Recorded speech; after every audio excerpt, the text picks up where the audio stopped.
Bonjour à tous, nous sommes à nouveau en direct de ce mondial de l'auto, porte de Versailles, au parc des expositions. Il se passe beaucoup de choses ici et en l'occurrence sur le stand Renault, ça nous permet d'avoir accès à ces coulisses et à des annonces en avant-première. Ça va être le cas aujourd'hui, je vais vous parler du premier lancement mondial d'un métavers industriel. On est vraiment très loin du sujet gadget du métavers. Là, on parle vraiment de transformation de l'industrie, cette industrie du futur, une nouvelle génération. Et bien, elle passe notamment par l'utilisation de ces technologies immersives, la réalité virtuelle, la réalité augmentée. On va en parler tout à l'heure avec des experts donc du groupe Renault. On va aussi voir de quelle façon cette transformation va permettre de décarboner l'industrie automobile. C'est parti donc pour un nouveau Smart Tech en direct du Mondial de l'Auto.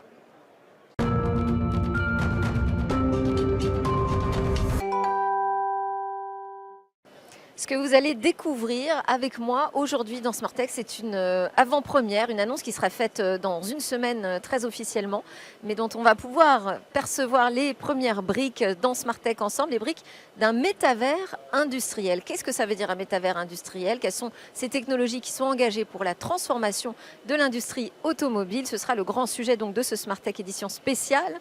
On commence donc avec Eric Marquiol qui est à mes côtés. Bonjour Eric. Bonjour. Vous êtes senior digital officer industrie et qualité pour le groupe Renault, c'est-à-dire en fait vous êtes le directeur de ce plan Industrie 4.0.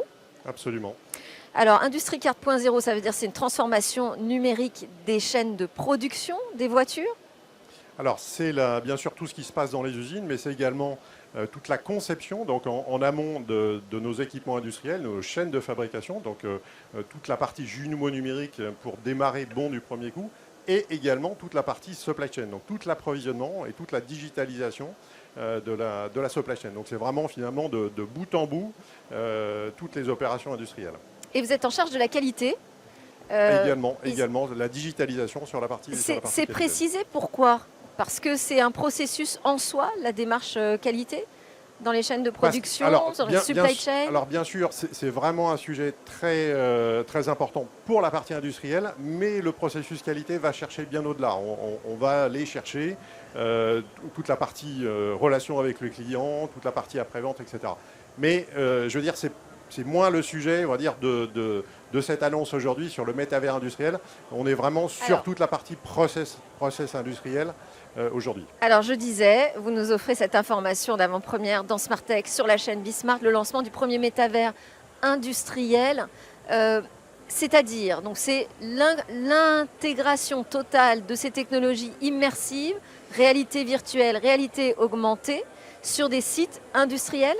Alors, en fait, ça va bien au-delà. On a démarré, nous, notre transformation en 2016, vraiment la transformation Industrie 4.0, avec tout un scope de transformation et de changement pour lancer cette transformation.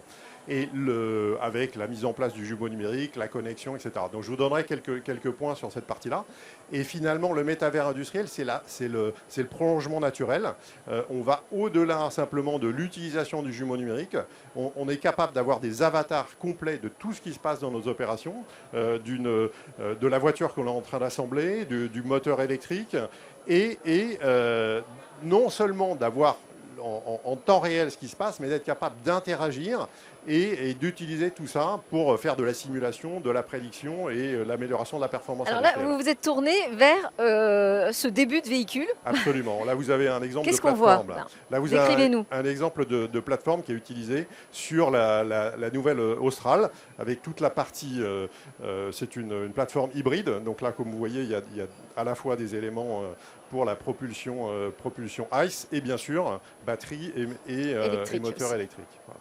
D'accord. Et là, ce châssis, il sort d'une des chaînes de production aujourd'hui les plus en pointe d'un point de vue technologique. Exactement. Alors, et le point marquant, c'est qu'en fait, on est vraiment sur une transformation à l'échelle. Donc, bien sûr, cette usine et les usines de mécanique ou de moteur électrique sont engagées dans cette transformation, mais ce ne sont pas juste deux usines qui sont concernées. On est passé vraiment à l'échelle, et c'est pour ça que maintenant, nous sommes capables de généraliser ça sur l'ensemble de nos sites industriels et nos opérations logistiques. Alors, c'est justement une question que je me posais, parce que quand on dit on lance le premier métavers industriel, en fait c'est le premier d'une série, j'imagine. Alors, Non, enfin, le métavers industriel, c'est la totalité. Enfin, en tout cas, pour Renault, on n'aura pas Ouais. plusieurs métavers industriels. On aura notre métavers industriel complètement opérationnel. Mais Et, ensuite, il va devoir s'adapter à chaque usine, chaque site industriel. ce sera le même, mais démultiplié finalement. Et il nous permet de créer des liens, on va dire, dans le monde digital, finalement, entre l'ensemble des usines, entre l'ensemble, finalement, des différents process. Par exemple, l'industrialisation d'une nouvelle voiture ou d'un nouveau moteur électrique, de manière continue, de bout en bout, dans nos usines. D'accord, donc ça va être un modèle qui pourra être ensuite décliné, utilisé sur différents sites localement. Alors, Ça peut être utilisé en France comme partout à l'international. absolument. Donc, Sur les autres marques de Renault également, tout à fait. Nissan, Mitsubishi. Alors, aujourd'hui, c'est principalement sur Renault Group, hein, donc c'est vraiment principalement sur Renault Group, même si nous avons des standards, par exemple des standards de connexion de nos équipements, qui sont Alliance et qui profitent à l'Alliance.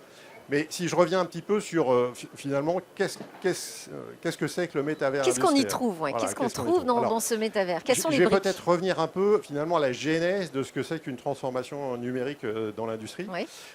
Donc, on a un système industriel composé de plus d'une quarantaine d'usines sur l'ensemble des pays de la planète, et avec une histoire, avec des logiciels de pilotage depuis un certain temps. Et en 2016, on a décidé vraiment de basculer, de changer. Donc la première étape, ça a été finalement la connexion de nos usines, de mettre des réseaux de haut niveau dans l'ensemble de nos sites industriels, des réseaux LoRa, des réseaux Wi-Fi, la connexion de serveurs de données, pour nous permettre ensuite de déployer des applications. Donc la deuxième étape, ça a été de déployer des applications en local pour nos opérateurs de fabrication, nos chefs d'équipe, pour nos techniciens opérationnels. Et en 2018... Des applications donc, de maintenance, de surveillance, Alors, de formation. Des applications de maintenance, l'information finalement en temps réel sur ce qui se passe sur une chaîne de fabrication. Avant, on était assez segmenté. C'est-à-dire que vous avez une application pour la qualité ou des informations pour la fiabilité ou d'autres informations pour les coûts. Et en plus, c'était disponible uniquement, on va dire, sur son PC, dans un petit bureau, etc. Ça, maintenant, ces informations, elles sont disponibles sur des tablettes, sur les smartphones de nos équipiers, et elles sont contextualisées. C'est-à-dire que, Eric, je suis sur la chaîne d'assemblage côté sellerie, je vais avoir toutes les informations, mais uniquement celles qui me concernent et dans l'ensemble des domaines. Donc ça a vraiment été cette deuxième étape. Si j'enchaîne avec finalement la troisième étape, ce qui nous manquait, c'était toute la connexion de nos équipements, la connexion de nos machines. Et c'est là où nous avons fait une rupture qui aujourd'hui nous permet d'aller dans le métavers, c'est qu'on a développé un système unique de captage des données agnostique dans l'ensemble de nos équipements. C'est-à-dire que ce soit un robot ABB, un robot FANUC ou un centre d'usinage, on a la capacité Vous allez me décrire chercher... ce que c'est un robot ABB ou FANUC, s'il vous plaît. Oui, alors ce sont des marques différentes de robots qui chacune ont leur langage. Et donc, on se retrouvait complexité a priori pour récupérer les datas et les traiter dans un système commun. Tout à fait, avec une espèce de tour de Babel où chacun, il y en a un qui parlait en degrés, l'autre en radians, etc. Avec une espèce de tour de Babel industriel qui faisait qu'on avait différents. Et on a mis en place cette capacité de capter les données et en les standardisant, de très facilement les copier d'un site à un autre. Et donc ça, c'est en place. Et aujourd'hui, on a plus de 9000 équipements qui sont connectés. On remonte plus d'1 milliard de datasets par journée dans l'ensemble de nos sites. Et ça nous... Donc là, vous êtes dans l'ère du big data, ça y est. Exactement, on est dans l'ère du big data. Avec après, il y a l'utilisation. Quelle est l'utilisation intelligente, véritablement utile, que vous pourrez en faire demain? Alors, déjà, aujourd'hui, finalement, par rapport à ces données, on va traiter des cas très pratiques, par exemple de qualité sur les points de soudure. Finalement, un robot qui va souder une voiture, on va être capable, finalement, comme quelqu'un, quand vous faites une opération, vous allez, si elle est mal faite, vous n'arrivez pas bien à vous décrocher de la caisse. Et en fait, on s'est aperçu qu'on sent, dans les captures de robots, on sentait finalement cette espèce de difficulté, etc. Et on a pu traiter ces spikes, ces pics, et les utiliser pour nous faire des alarmes et générer de l'amélioration qualité, de l'amélioration de performance en continu. c'est aussi des diminutions de loupés, des rebuts qu'on a sur les chaînes de fabrication dans les démarrages. Et non. Et oui, juste, justement, parce que là, vous nous parlez des utilisations, mais finalement, qui va s'en servir? Qui va piloter ce métavers? Ça va être entre les mains de qui? Alors, en fait, le métavers industriel, il est à tous les services en partant des opérateurs directement sur nos chaînes, le chef d'équipe, le chef d'atelier, l'ensemble de la chaîne hiérarchique, et avec aussi un effet qu'on a observé depuis à peu près un an et demi, c'est qu'une décision qui autrefois était prise par un directeur d'usine va être prise par un chef d'atelier ou un chef de département avec une délégation, puisque vous avez l'information plus tôt, et de manière beaucoup plus pertinente. Et donc directement, vous changez finalement, et vous donnez de l'autonomie aux équipes, et vous leur permettez d'interagir directement. C'est aussi vraiment un changement managérial important dans ce qu'on réalise. Et ouais, c'est ça, c'est que là, on voit l'impact de la transformation numérique aussi en matière de gouvernance. Et ça, c'est une grosse transformation également à gérer. Merci beaucoup, Éric Marquiol, vous restez avec moi. On va continuer à creuser ce sujet du métavers industriel qu'on découvre ensemble avec Renault pour voir comment ça peut favoriser aussi le sujet de la décarbonation de l'industrie automobile.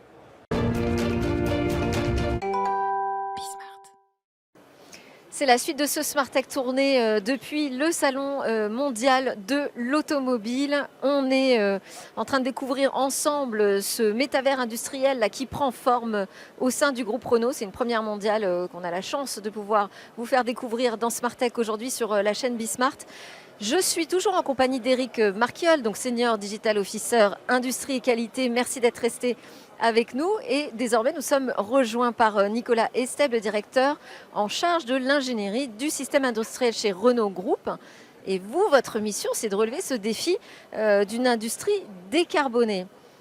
Si vous êtes présent aujourd'hui, c'est parce qu'il y a un lien, visiblement, entre ce métavers industriel et la possibilité de décarboner l'industrie. Première question, évidemment, je me tourne vers vous. Quel est ce lien? Ça ne semble pas si évident. Donc tout d'abord, il faut préciser que donc, Renault Group s'est engagé dans une décarbonation de ces sites industriels très accélérée, on va dire, et donc qui concerne l'ensemble des groupes, l'ensemble des usines du groupe. Alors c'est important parce que on va annoncer bientôt des projets majeurs de stratégie industrielle qui vont nous permettre d'accélérer encore plus cette décarbonation. C'est-à-dire que maintenant, il y a vraiment une voie tracée pour décarboner l'industrie automobile? Tout à fait. Alors concernant Renault, oui. En effet, donc par exemple, on a un objectif très ambitieux. Dès 2025, on doit être net zéro carbone sur les sites de Douai, Maubeuge et du nord de la France. Donc ça, c'est un premier objectif, c'est demain 2025. Donc il faut accélérer. Et donc Renault va annoncer bientôt des annonces stratégiques, comme je vous l'ai dit. Alors cela dit, le premier levier de la décarbonation, c'est la performance énergétique et la sobriété. Donc pour cela, il faut effectivement mobiliser l'ensemble des sites.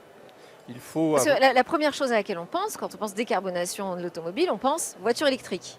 C'est un des objectifs d'ailleurs du groupe Renault, hein, c'est d'atteindre 100% des véhicules électriques d'ici à 2030, je crois. Et vous nous dites que ça va un petit peu plus loin que ça. Alors oui, il y a le véhicule électrique forcément pour décarboner l'usage de la mobilité, mais pour produire ce véhicule électrique, il faut que notre usine soit décarbonée. Voilà, donc ça touche aussi le tissu industriel. On peut décarboner le véhicule, mais il faut aussi décarboner le tissu industriel. Et donc Renault s'est engagé à décarboner son outil industriel d'ici 2025, comme je vous l'ai dit dans le nord de la France, et d'ici 2030 pour l'Europe. Donc pour ça, c'est un objectif très ambitieux, j'imagine. Oui, ce sont des objectifs très ambitieux et c'est pour ça qu'il nous faut des projets. Et il faut agir dès maintenant. 2025, c'est demain.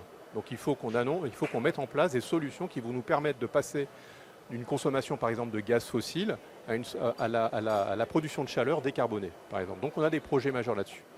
Mais ce qui est important aussi, pour revenir un peu à la question d'origine, c'est que pourquoi on parle du digital et de la décarbonation?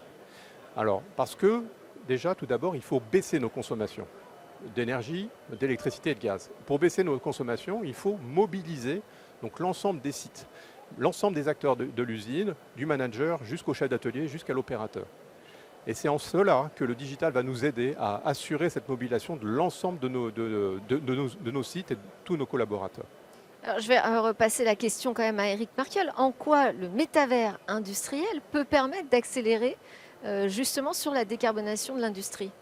Alors en fait, dans le principe du métavers, c'est d'avoir vraiment des avatars qui représentent complètement ce qui se passe dans la vie réelle, dans le digital. Et donc on a Donc ça des pour- jumeaux numériques d'usine, par Voilà, exemple. des jumeaux numériques d'usine ou des jumeaux numériques d'équipement sur lesquels aussi on peut interagir. C'est la nouveauté finalement on n'a pas juste un jumeau statique, on a quelque chose qu'on peut piloter. Et donc typiquement pour un équipement de fabrication, à la fois on capte toutes les informations à l'intérieur, mais on a mis 10 000 capteurs de consommation d'énergie. Et c'est ce qui permet, et c'est ce qui donne aux équipes opérationnelles, finalement, cette visibilité temps réel de toutes les consommations d'énergie. Donc le premier pas, finalement, pour faire des économies, c'est de savoir exactement ce que vous consommez en temps réel sur chaque opération, même si vous avez, on va dire, 3000 équipements différents, 15 bâtiments, 50 hectares de bâtiments. On est aujourd'hui capable, grâce à toutes ces installations-là, de donner aux équipes cette vision temps réel de nos consommations et donc forcément d'éviter les gaspillages. C'est la première étape. Donc, ça permet de savoir un petit peu où ça se passe, hein, où est-ce qu'on peut réaliser des économies, de modifier aussi les curseurs, j'imagine, virtuellement avant de l'appliquer de manière réelle pour voir si ce sera d'abord vérifier, si ce sera d'abord efficace avant de l'appliquer dans le réel. Vous avez déjà des indicateurs, j'imagine. Où est-ce qu'on peut aujourd'hui gagner en termes d'empreinte environnementale sur les chaînes de production? Alors principalement sur les process fortement consommateurs d'énergie. Donc on parle de la peinture. Le process peinture représente à peu près dans une usine véhicule classique à peu près 50% de la consommation d'énergie. Donc il faut changer les modes de fonctionnement des process peinture et c'est en cela que le digital va nous aider. Un des gros challenges, par exemple, quand on démarre une peinture, il faut la démarrer. Il faut qu'elle soit chauffée pour quand le premier véhicule arrive, on n'ait pas de problème qualité. Et puis il faut l'arrêter.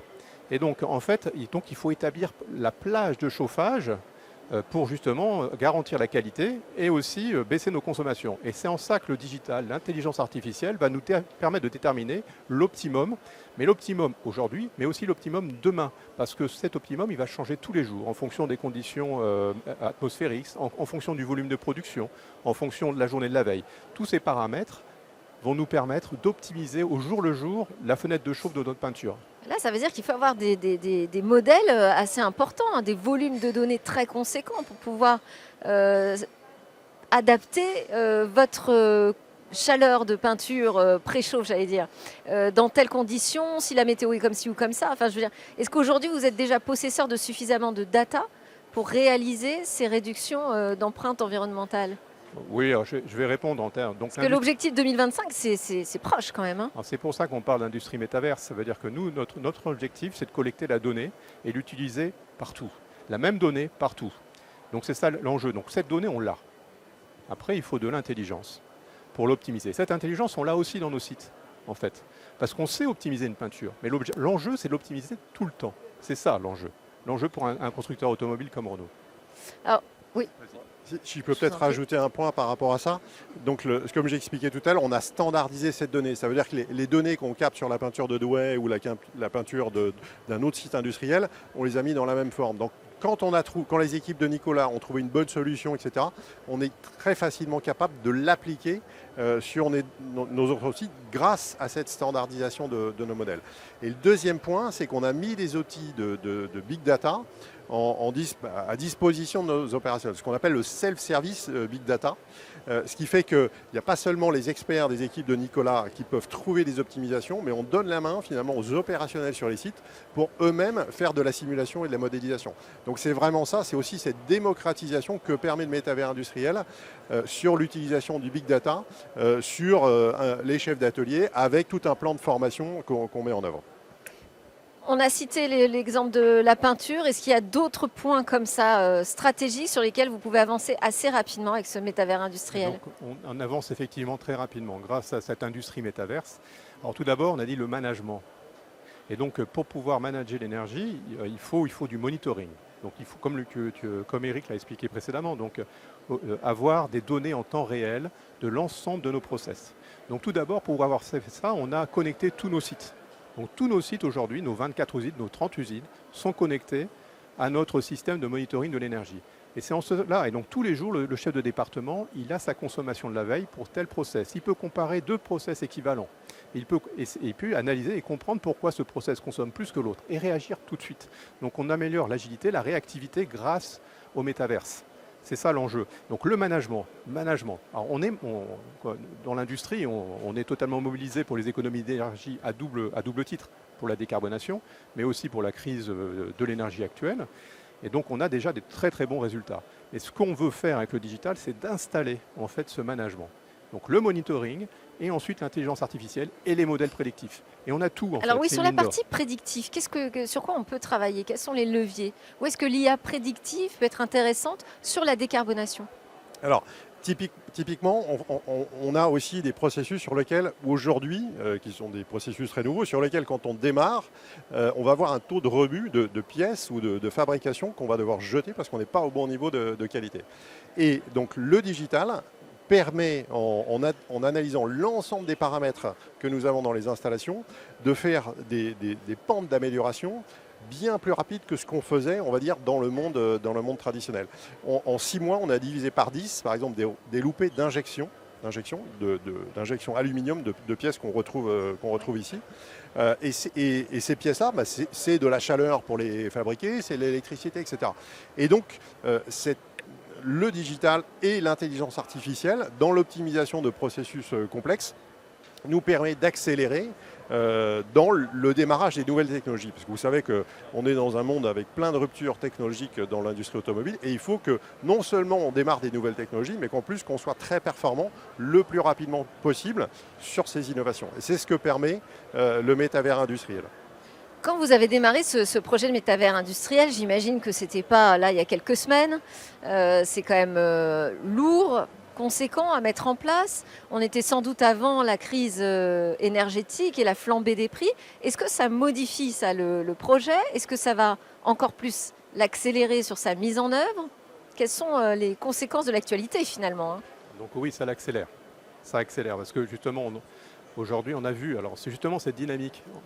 Alors, cette infrastructure qui est maintenant à disposition du groupe nous permet d'être très agile et d'être très réactif.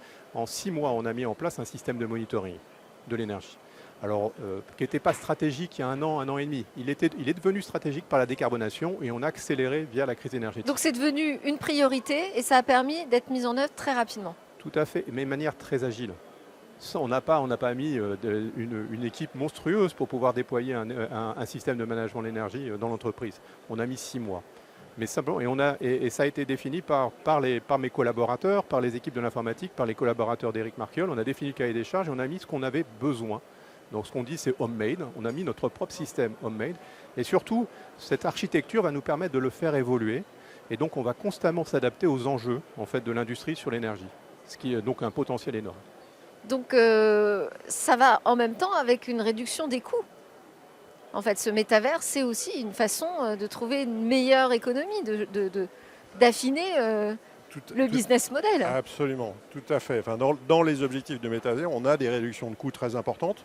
Plus de 300 millions d'euros qu'on va aller chercher sur les frais de fabrication, 260 millions d'euros de réduction de stock, des vitesses, comme je disais, moins de 40% sur le ramp-up, les vitesses de montée en cadence. Voilà, donc c'est vraiment une transformation et une contribution très significative à la performance industrielle de Renault et à la transformation, quoi. Et à la transformation, qui est vraiment les enjeux de la Renaulution que nous avons.